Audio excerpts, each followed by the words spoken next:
Hey guys, once again, it's Devin and I on this week's episode of the Flying Octopus Podcast. Devin is not at a wedding. He is actually covering the NFL draft right now. So to pay tribute to Evan, the hardest worker on the Flying Octopus Podcast, Devin and I are going to do our cold open focused on the Lions and the draft. So Devin, I'll throw it to you first. Are the Lions going to pick an edge, an offensive lineman, or any of the other positions? They've been mocked mostly offensive lineman or edge, so that's why those two get their own buckets, but then the field gets the rest. So what do you think? Well, I've been starting to get into NHL draft stuff that it's weird to like shift to NFL draft, but they're gonna go with an edge. I think that they need there's a lot of needs on that defense. I think that they could get some help on that to get they could really use a boost to get some more pressure going from that line. And I think I'll go with probably a tackle. Their offensive line could use some more brute force, so we'll see what happens there. We'll check back in on that as we record. It looks like just the defensive pick was made as we spoke about that. So with that being said, this is a Red Wings podcast. Let's dive in.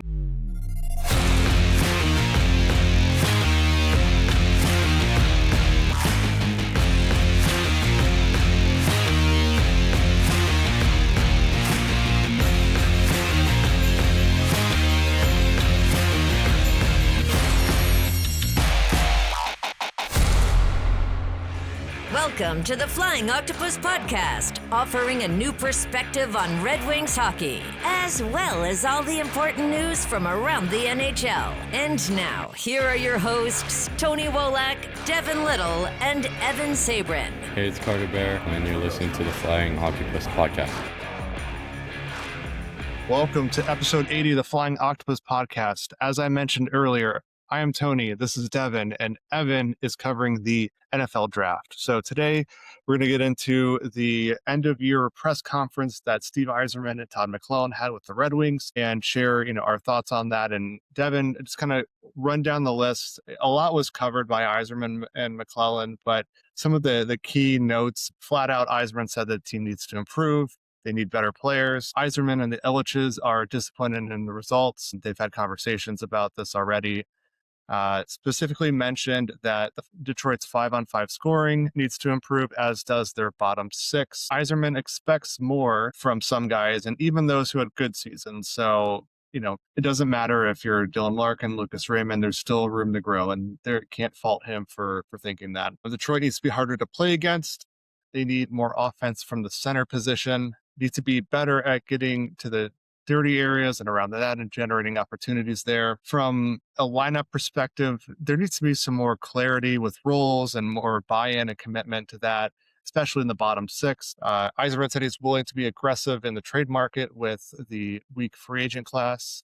Wouldn't rule out any major changes or major trades. He gave a vote of confidence to Dylan Larkin and expects him to grow as a leader and learn from this disappointment, hoping that he has that growth mindset to learn from what was, in the end, a disappointing year. And finally, no changes to the coaching staff. Coaching staff will remain in place with Todd McLellan and team. So, there was quite a bit said. I know, obviously, there was quite a bit of discourse online as well. Devin, what were some of your main takeaways from the press conference today? Well, the first word that comes to mind that I would use to describe the press conference is honest, honestly. I think that he was very forthcoming in his assessment of the season at one point mentioning how even during the highs of the season in December and January where the team was winning games, the front office was still kind of skeptical, and the coaching staff for that matter, are still kind of skeptical, and you could see the deficiencies in the lineup, but they were still finding ways to win games. And that was kind of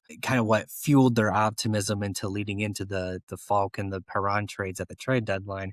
And then also, speaking of the Falk trade, Yzerman making a comment about how, you can definitely go back and forth about, and debate whether or not the Falk trade was the right thing to do because he does it himself. Just little things like that where and don't get me wrong, I don't think Yzerman's ever been like a liar during these types of things, but like I just feel like for whatever reason this year he was a little extra forthcoming in his answers, and I think that it kind of speaks to maybe just the level of like exasperation within the organization right now, and just kind of And it was even kind of mentioned too how there's some decisions still to be made, but they need more time to assess things and kind of get distance from the situation because emotions are still raw and whatnot. And I think that speaks to what I'm saying there, where just up and down the organization, people are frustrated with how this season went. We heard that last week when the players spoke, and now we're hearing it again, or we heard it again today as we're recording from both McLellan and Yzerman.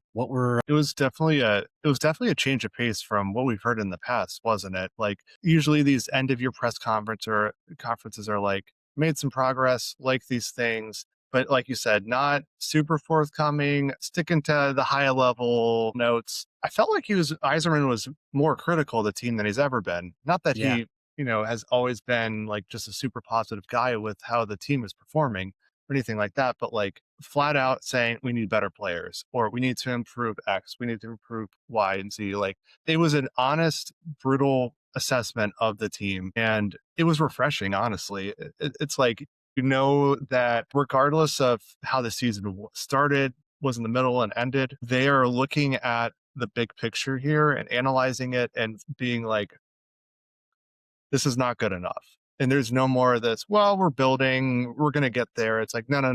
This was not good enough. And being flat out with that, like to me, that was like something I was kind of wowed by just because that's just not normally what we hear this time of year. Yeah.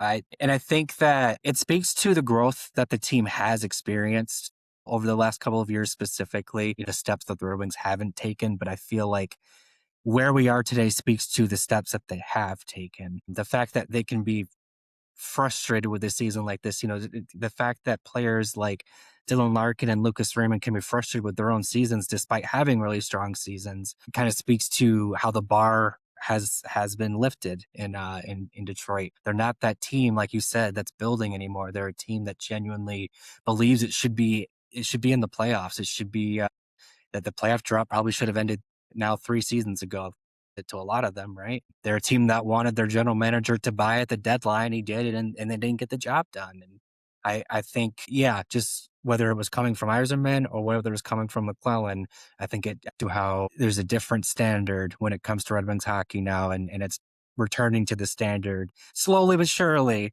returning to the standard that most Red Wings fans are accustomed to. One of the other things that I guess was not necessarily alluded to, but like explicitly mentioned was just the forward group, right? Like as an aside, the team defense was brought up. Yzerman seems pretty comfortable with the 8 players that are expected to be competing for spots in the lineup next year, being Edvinsson, Seider, Sherratt, Falk, Johansson, Sandin Pellikka, Bernard Docker, and William Wallinder. And Wallinder's there because he'll need waivers next season to go to Grand Rapids. And they have been impressed with how he's been performing in the AHL. So that's obviously a good sign to have 8 defensemen fighting for ice time. But in goaltending, Gibson signed for another year. Kosa needs waivers to go to the AHL. So he deserves to be with the Red Wings, but it's kind of have to be at this point. So leaving the forwards, and Yzerman was pretty blunt with saying that the Red Wings need more offense, need more offensive 5-on-5, need more from the forward group, need more from centers, looking at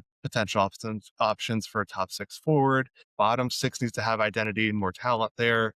Like very critical of the team's offense, which is great to hear just because, as a team, offense was not their strong suit this past season. Some players like Alex DeBrincat had an outstanding year. Dylan Larkin, Lucas Raymond, Patrick Kane, pretty solid years as well. But beyond those players, there was really a drop off. And that just can't be the case where you have a bottom 6 that just does not contribute much of anything. So it's interesting because if you look at the roster for next season, like you have, Larkin, Raymond, DeBrincat at the top. Realistically, Patrick Kane has a pretty good chance of coming back. TBD, knock on wood. We'll see if that's actually the case. Andrew Kopp, Emmett Finney, those are the 6 players in the top 6 at the end of the season. Look at the players who could make up the bottom 6, both on the roster now and potentially fighting for spots. You have Comfer, Rasmussen, Appleton, Mazer, Dominic Shine, if you want to give him a chance, Nate Danielson, Michael Brandsegg, Nygaard, Amadeus Lombardi, because Lombardi is going to need waivers to go to the AHL too. You already have a lot. You have like 9 players, if I counted right, filling in 6 roles plus, an extra. Oh, and Marco But Casper too, right? how could I forget Marco Casper? I mean, Well, you got 10. there's a joke there, but you have 10 players for 6 spots, but they need to improve that group. So that means there's going to be external people coming in as well. Just the math isn't mathing, you know? So, I mean, to me, it's refreshing that I'm hearing all the things I want to hear about the offense improving, but from a feasibility standpoint, I'm really curious to see what happens this offseason because some guys are going to need to go. Some players are going to end up staying in the AHL if you want them, even if you want them in the NHL. Like there's a lot on the table this offseason in terms of how to improve Detroit's forward group. What do you say? Oh, yeah. I think Detroit's forward group and just how it, we'll say, evolves over the offseason is probably going to be like the thing that kind of captivates all of us for the rest of the summer. Because it's where the makeover is probably the most needed, but it's also the most possible, just kind of given the circumstances. That defense is pretty locked in. I think there's still possibilities for movement there, just depending on what's available, but they definitely are. They don't have to do anything. They're set up for that. Whereas the forward group, there's definitely a lot of flexibility and some things that they have to do and some things that they need to do as well. So it's going to be interesting. And you know, again, comments from both Yzerman and McLellan today, they sounded to me like two men that are kind of aligned in thinking that change is absolutely necessary from the top of the lineup to the bottom of it, and how they go about bringing that change while also because I think that the general consensus is that this change and this help needs to come from outside the organization. But I also think that there's a lot of young talent that contractually needs to have a spot, or they're going to end up in another organization. And then there's also guys like Carter Bear that could surprise and push for a spot, right? There's always that spot. If Emmett Finney didn't this season, there's a chance somebody else does it next season too. So they got to walk up a real tight balance between finding the outside help that they do need while also allowing themselves to continue to bring up the kids that they've bet their future on. Let's be honest, right? Like I said, it's going to be the most interesting thing to watch this offseason. You have to wonder which of the players they play their last game with the Red Wings. And I know we'll get to player grades next week and talk a little bit more about just which players pulled their weight, which didn't. But you have to look at players like JT Compher, Michael Rasmussen, Jason Appleton. Like I know there's been, at least for the first two, there's been interest in moving on from them already. And none of those players had a good season. I really do wonder, like, if and how the Red Wings can move those contracts. Like we're not living in that same world where it's a tight salary cap and no one's going to want to take, Compher's $5 million plus over the next however many years. And you're going to have to attach a sweetener to make that happen. Like the cap's going up, and it's going up a lot in the next few years. At least where my head is at is maybe there's a team out there that's struggling to meet the salary cap floor, maybe Chicago, but they also have to pay Connor Bedard, so maybe not.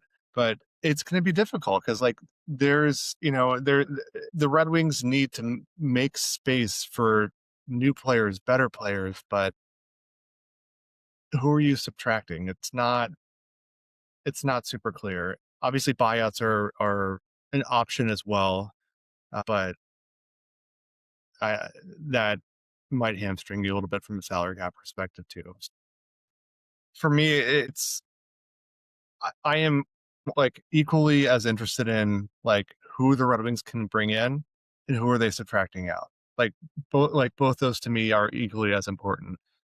Because I don't think with those players that I mentioned, Compher, Rasmussen, and Appleton, I don't think they're going to just the standing, at least for the first two within the organization. I don't think they'll get the Justin Hall treatment where they go to Grand Rapids. I think they will try to find them a new home, if anything.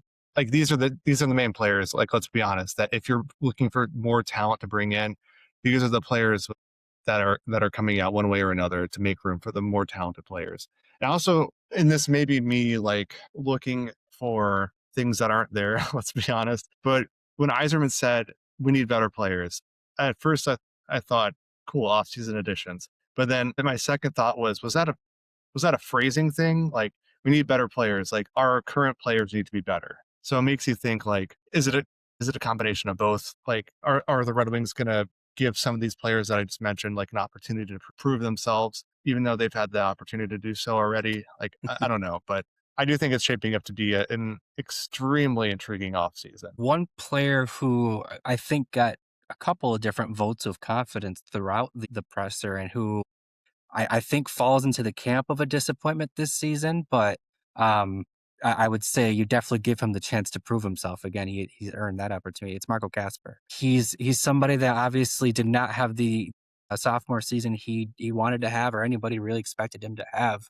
We all kind of penciled him into that 2C spot that Andrew Kopp ended up being into for most of the season. But then, just all around, he didn't have the season anybody wanted him to have. Not the season he wanted to have. But it was also kind of, I felt the power behind McLellan's words when he talked about how they still have a lot of faith in this player and this young man. He has the right mindset. He's the right drive.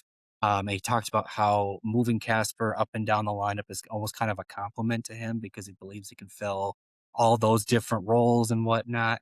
And not to that depth or anything like that, but I remember earlier in the presser, Yzerman said something to that effect as well, kind of backing up Kasper, not necessarily dwelling on this one-off season. But I think that, we talk about how this team can get better. You talk about, we need, maybe he meant we need our players to be better. I think Marco Kasper is like maybe the top candidate that you can point to and be like, if he just bounces back next season, what does that do for the Red Wings? How many more points in the season do the Red Wings get because Marco Kasper bounced back? Now, what if he takes a step, right? What if he takes 2 steps?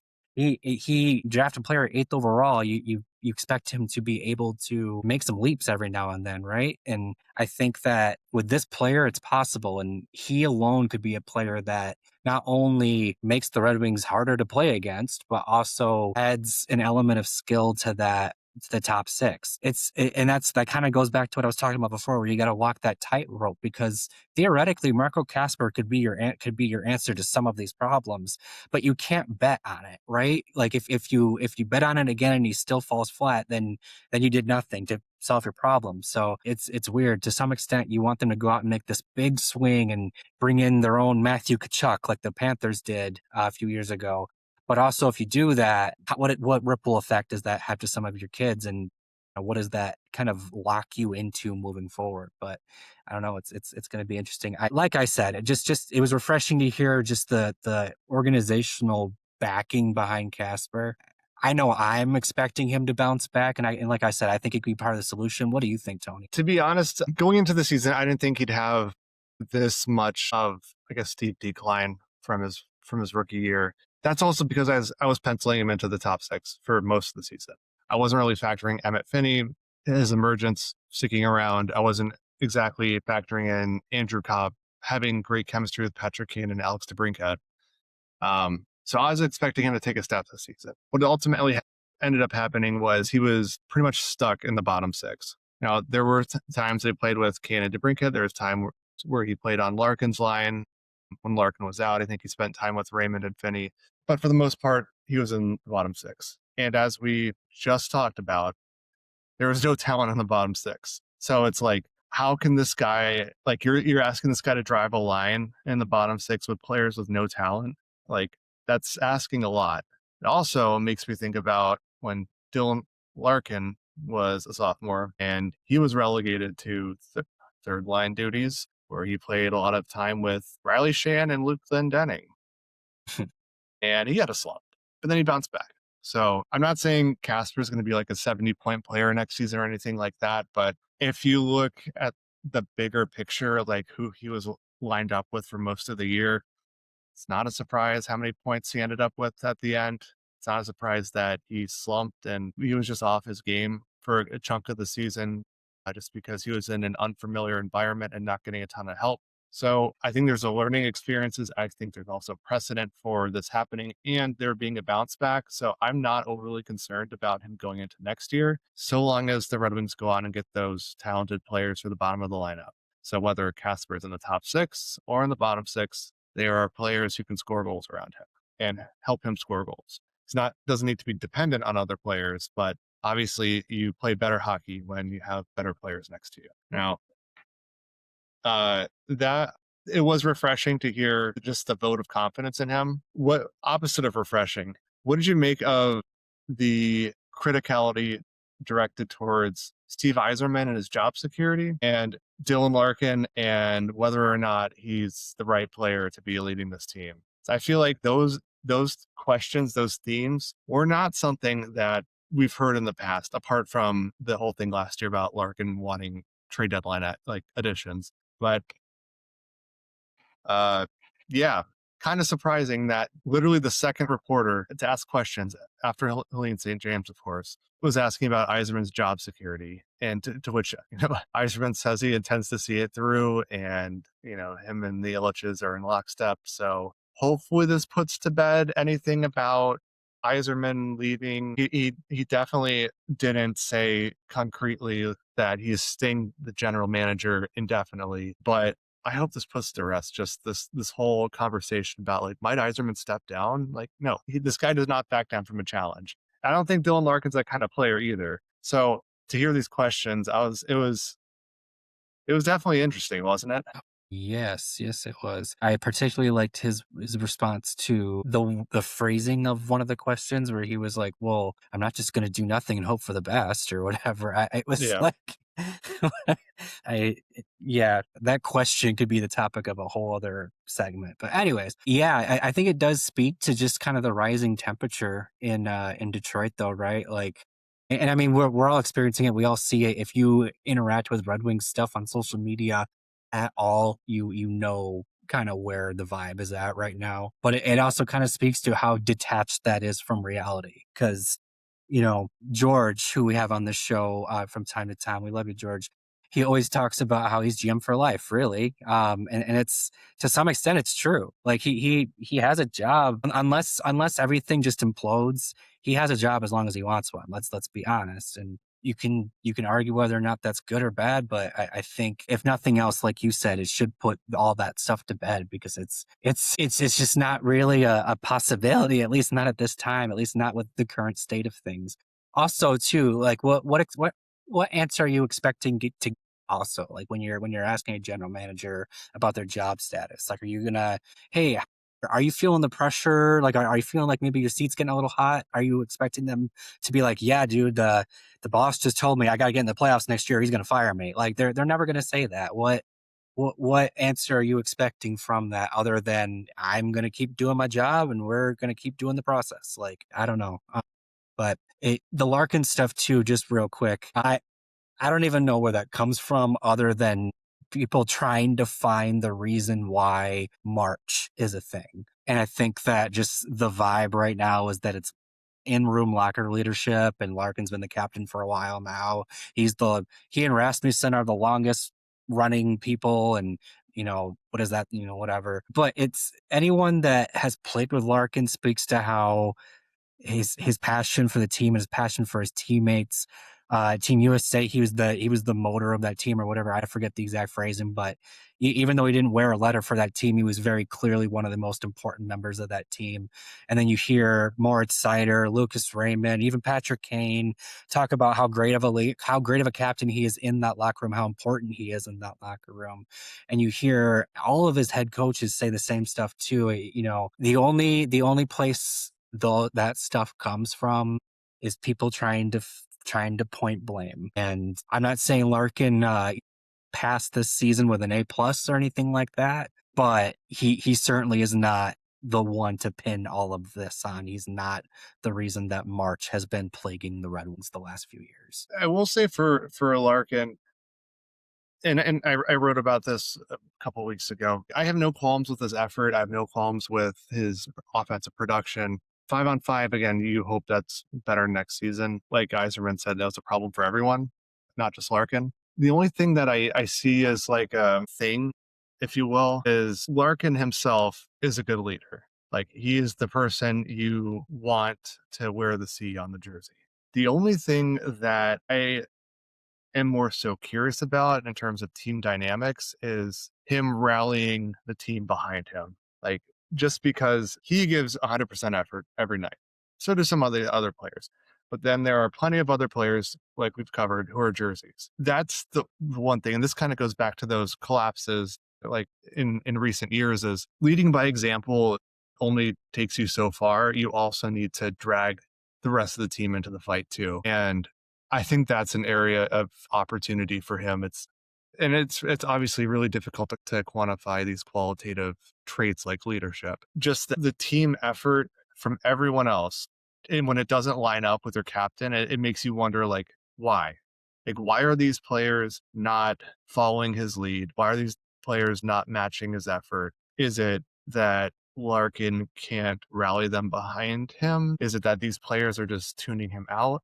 Are they just beating to the beat of their own drum? Like, what is that dynamic? That's what I want to find the Red Wings to analyze and figure out this offseason too. Because again, I don't think Larkin is going anywhere, nor do I want him to go anywhere. I just want to figure out, like, are there too many personalities in that room that either think they know best or just kind of tune Larkin out, like thinking that these games are no big deal? That's the dynamic I want to figure out. And obviously, like, McLellan and the coaching staff would probably have the best insight into that. There would probably be some, I don't know if teammates would like rat on each other or anything like that. But I do wonder if you press some of the more, core players about where there's opportunity for greater alignment within the team, like which players are coming up as, they're not really, falling in line here. Like, that is something I'm curious about in terms of like team culture, talking about what Yzerman said in the press conference, where the bottom six needs to have an identity. Is it a checking line? Is it a scoring line? At no point during the season was there, like, the team identity as a whole is a problem, but like the third line and fourth line, there was no theme to them, if you will. So like top six, Larkin and Raymond, scoring line. Kane to Brinkat, scoring line. And then Confer's third line is like, I mean, I guess they're a scoring line. They're not a checking line. They're just kind of, they're out there. And the fourth line, whoever was on, it's like, some nights it was a heavy line with Rasmussen, Van Riemsdyk, and Soderblom. That was an identity, but that wouldn't last very long. Another time, there were just so many shifts during the year about who would be on what line that the bottom six just never had consistent themes. So team culture, roles, buy-in, just everyone like in line with the team. That is something that really needs to be hammered home this offseason. Yeah, I would agree.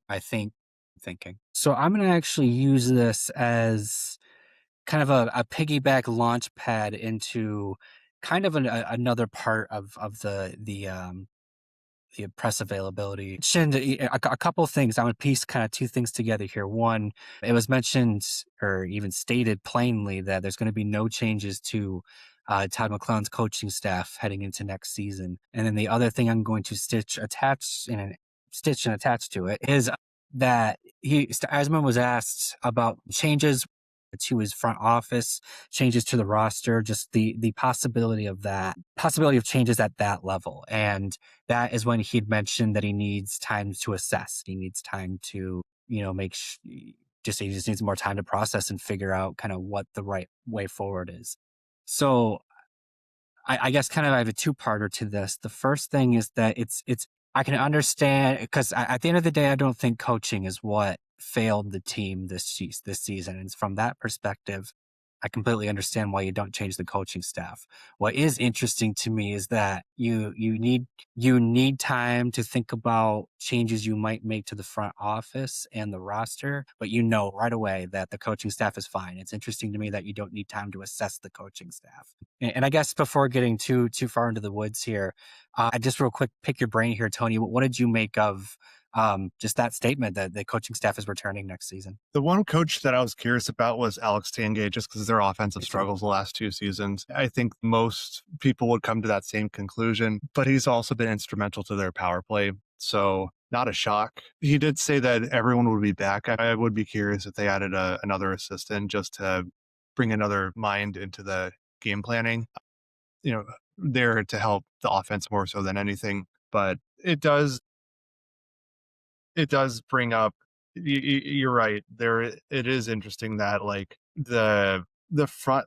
He did say, all right. So Yzerman did say, as far as front office changes go, they need more time to assess. That was more. I think what he didn't say was pretty pretty intriguing there, just because obviously if the Red Wings do nothing, that statement still holds true in terms of front office changes. But for him to say that we still need more time to assess, hints that there could be changes too. So, and that doesn't necessarily have to be like Yzerman being elevated to, president of hockey ops and Sean Horkoff or Chris Draper taking over. It could be Chris Draper becoming the director of scouting, all scouting, not just amateur scouting. It could be them hiring a chief pro scout, because they don't have one of those. They have a chief amateur scout. They don't have a chief pro scout. It could be hiring more pro scouts, or it could be replacing pro scouts.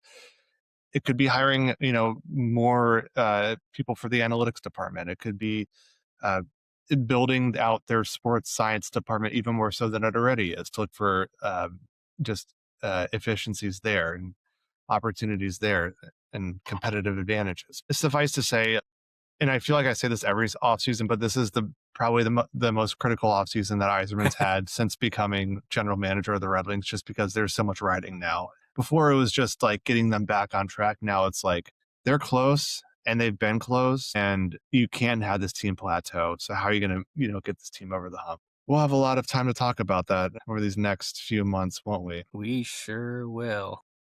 All right. So we'll go ahead and wrap up here. Evan's texting us saying you guys are running long. So we'll go ahead and cut him some slack, since he's going to be editing this after the draft, which is going to be another few hours still.